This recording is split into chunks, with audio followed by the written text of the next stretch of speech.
C'est l'histoire récapitulée aujourd'hui. Je vais expliquer un film d'horreur et de thriller appelé les spoilers de téléphone noir à venir. Faites attention à un match de baseball. Gwen applaudit son frère Finney alors qu'il lance le frappeur. Bruce rate la balle 2 fois mais frappe un home run au 3e lancer, donc son équipe gagne. Après le match, Bruce complimente Finney en lui disant que son bras est destiné. Plus tard, Bruce fait du vélo mais ralentit quand il aperçoit une camionnette noire. Quelques jours plus tard, Finney déjeune tranquillement mais son père, Terence, se plaint de son déceleur bruyant quand Gwen ouvre le garde-pain. Elle laisse tomber accidentellement le couvercle et s'excuse rapidement pour le bruit alors que les frères et sœurs se dirigent vers l'école. Finney remarque le dépliant pour Bruce qui a disparu depuis des jours. Il découvre bientôt une bagarre entre Robin et l'intimidateur de l'école Orignal. Robin facilement renverse l'Orignal et donne des coups de poing pour que les autres enfants applaudissent, mais Finney éloigne Gwen. Gwen défend que l'Orignal est un tyran donc il le mérite. Elle admire aussi Robin pour avoir été le gamin le plus coriace de l'école depuis que l'attrapeur a pris leur ancien intimidateur. Finney joue avec son stylo fusée puis jette un coup d'œil à son béguin Donna. Après le cours, Finney remarque que des intimidateurs le regardent, alors il se précipite vers les toilettes mais Buzz, Matt et Maddie le suivent là-bas. Heureusement, Robin entre et commence à parler de battre l'Orignal, effrayant les autres avant qu'ils ne partent. Robin les avertit de ne plus déranger Finney. Après leur départ, Robin conseille à son ami de se défendre. Finney demande pourquoi il s'est battu avec l'Orignal, alors Robin explique qu'il l'a fait pour faire valoir un point plus fort. Il demande ensuite de l'aide pour les maths, se plaignant que leur professeur parle trop vite, et Finney accepte tandis que Gwen est convoquée au bureau du directeur pour parler aux détectives Wright et Miller. Ils lui ont demandé ce qu'elle nous avons dit à la sœur de Bruce. Alors Gwen admet qu'elle a rêvé que Bruce se faisait prendre par un homme avec des ballons noirs. Wright révèle qu'ils ont trouvé des ballons noirs sur les lieux où Bruce et un autre enfant ont été emmenés. Entendu parler, Wright est sûr que Gwen cache quelque chose, alors elle avoue que ses rêves sont parfois juste après l'école. Gwen quitte son frère pour rester chez un ami. Ce soir-là, Finney trouve Terence évanoui, alors il range pour lui. Après, il mange de la glace tout en regardant des films effrayants jusqu'à ce qu'il s'endorme. Le matin, Finney se réveille en hurlant alors que leur père la fouette avec une ceinture en la blâmant pour que la police interroge sur son lieu de travail en insistant sur le fait que ce n'est pas sa faute.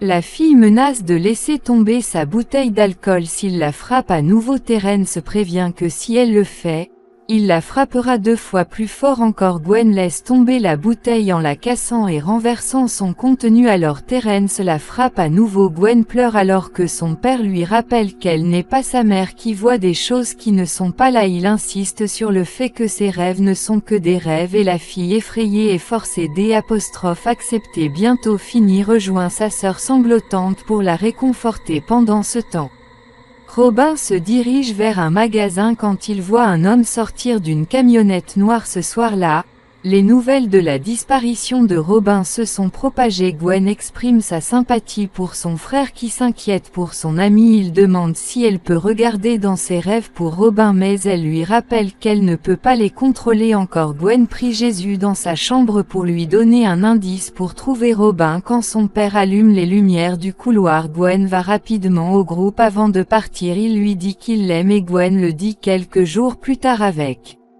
Robin pas là pour le protéger. Les intimidateurs ont battu Finney et sa sœur vient rapidement à sa défense en frappant Maddie avec un rocher. Elle combat ensuite Buzz qui la jette avec sa def mangée. Buzz et Matt continuent à battre Finney. En classe de sciences, les élèves doivent choisir un partenaire pour que tout le monde se jumelle, laissant Finney seul. Donna cependant se porte volontaire pour être son partenaire. Après l'école, Gwen le taquine à propos de Donna. Elle se sépare ensuite de lui pour passer la nuit chez un ami à nouveau. Bientôt, Finney marche sur un chemin vide où il aperçoit un homme trébuchant hors d'une camionnette noire renversant ses courses. Finney propose de l'aider et l'homme se présente comme un magicien. Il remarque des ballons noirs à l'intérieur de la camionnette, alors l'homme ouvre le porte et les sort, mais il utilise les ballons pour piéger Finney qui riposte en le poignardant au bras avec son stylo.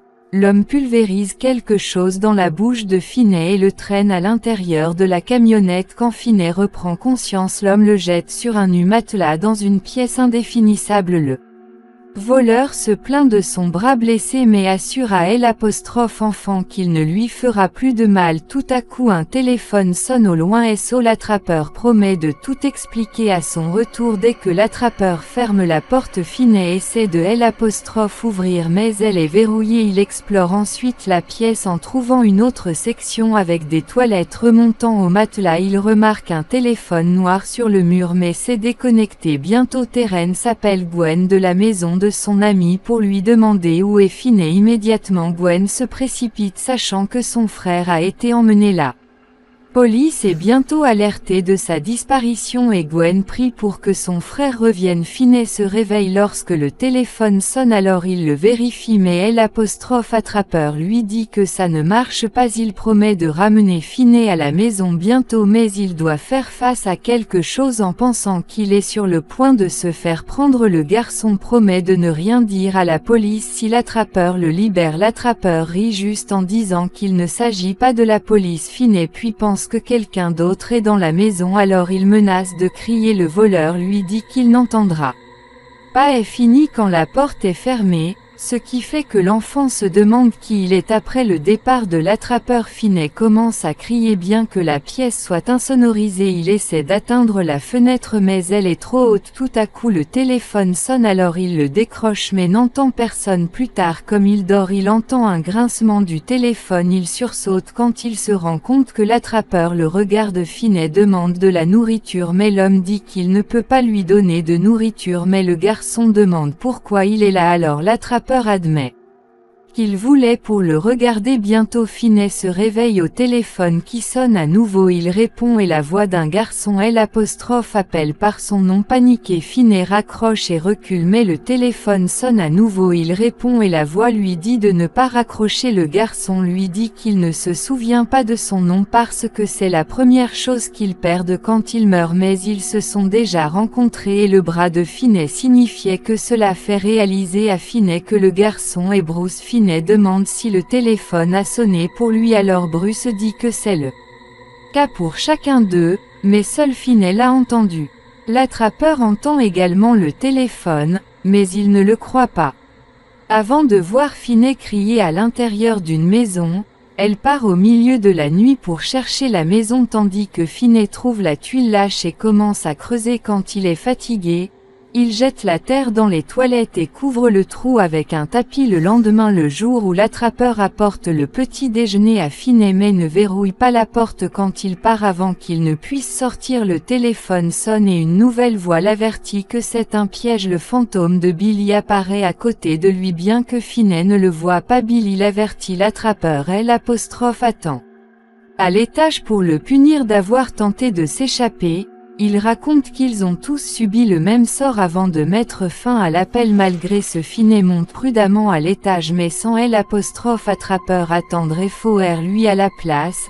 Il retourne en bas et mange plus tard. Billy appelle à nouveau mais insiste sur le fait qu'il n'est plus Billy alors que le fantôme s'agite. Finney voit la bouteille de soda trembler D' elle-même. Il souligne ensuite la fissure sur le mur en notant qu'il a déchiré un câble à partir de là. Finney demande ce qu'il va en faire et la bouteille pointe vers la fenêtre. Pendant ce temps, Gwen rêve de Billy livrant les journaux quand la pince l'a pris. Finney trouve bientôt le câble et utilise un tapis roulé pour le boucler autour des barreaux, puis il commence à grimper et essaie d'ouvrir la fenêtre mais les barreaux se cassent, le faisant s'écraser sur le sol. Ce soir-là, sa propre vie préoccupée par le fait que sa fille subisse le même sort, il affirme que les rêves ne sont pas réels mais Gwen pense que ses rêves peuvent l'aider à trouver Finney. Cela rend terrain que nous reconsidérons, donc il aide Gwen à chercher la maison dans ses rêves en espérant qu'ils trouveront bientôt un fils. La police visite la maison de Max pour lui poser des questions sur le garçon. Max les invite immédiatement à l'intérieur, révélant qu'il enquête également sur les enlèvements sur lesquels il se promène. Les enfants sont emmenés sur le chemin du retour de l'école,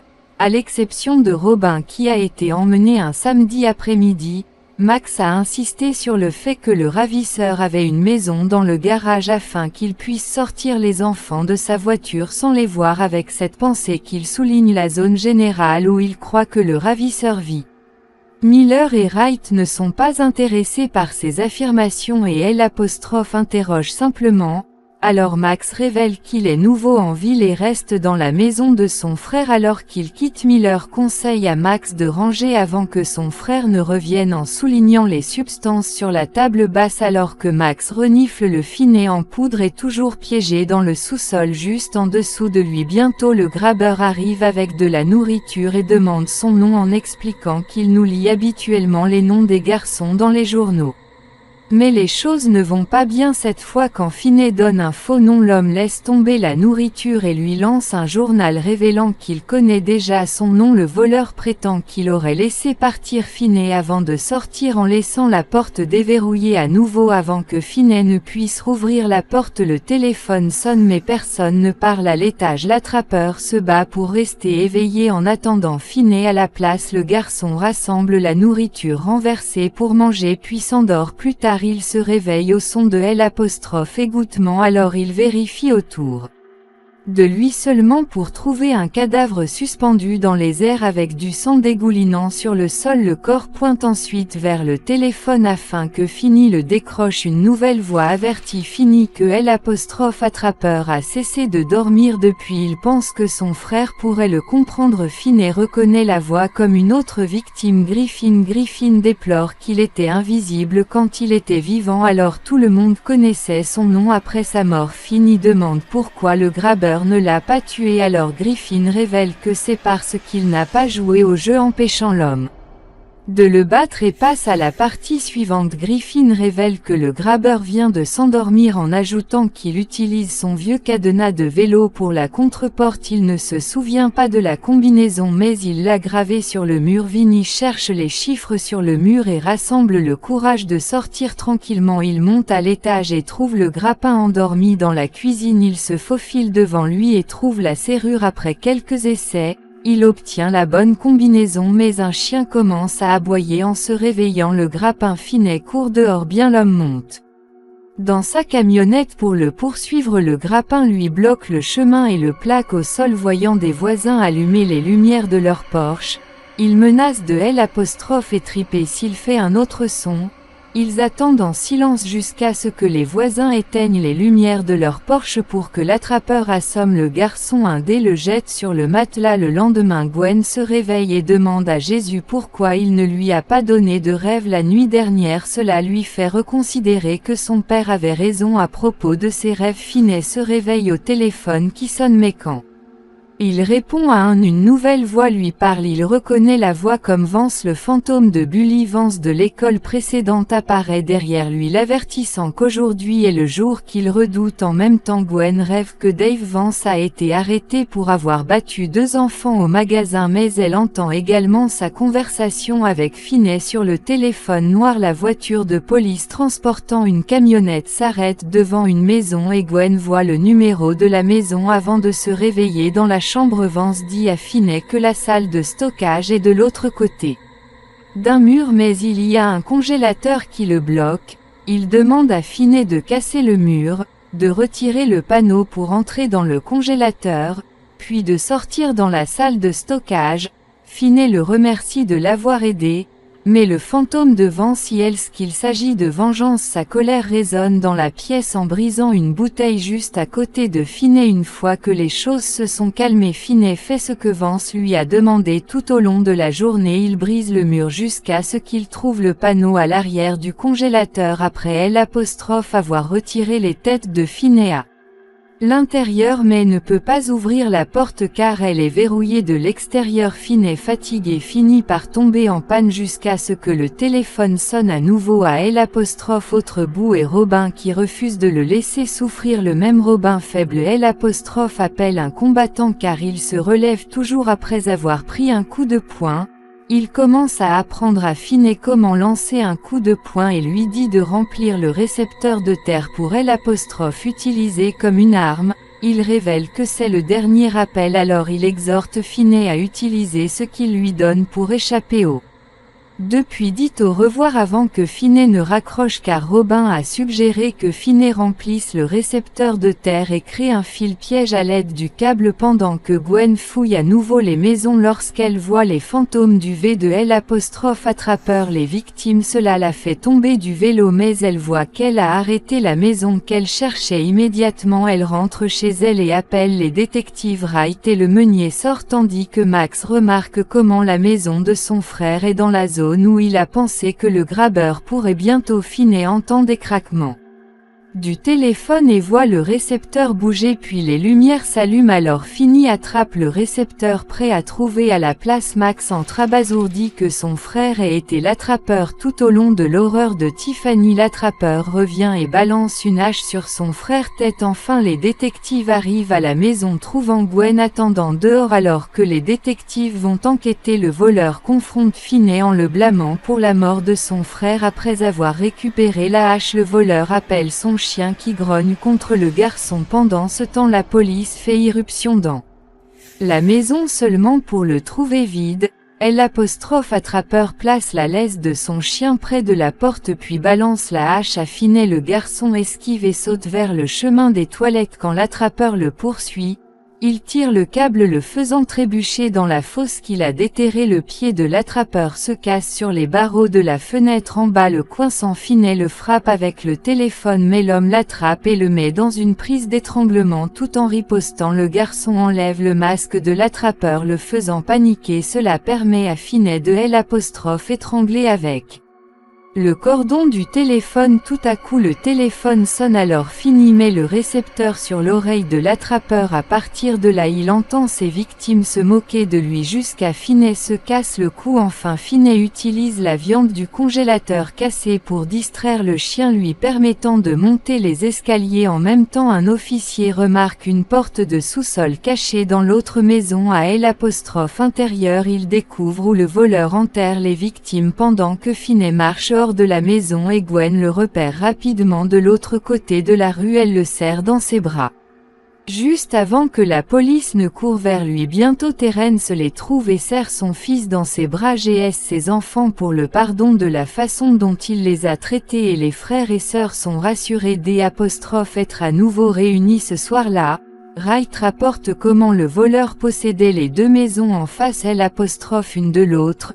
Une maison où il gardait les victimes en vie et L' autre où il les a enterrées quelques jours plus tard. Finney retourne à l'école où tous les enfants, même ses anciens intimidateurs, le regardent avec admiration en cours de sciences.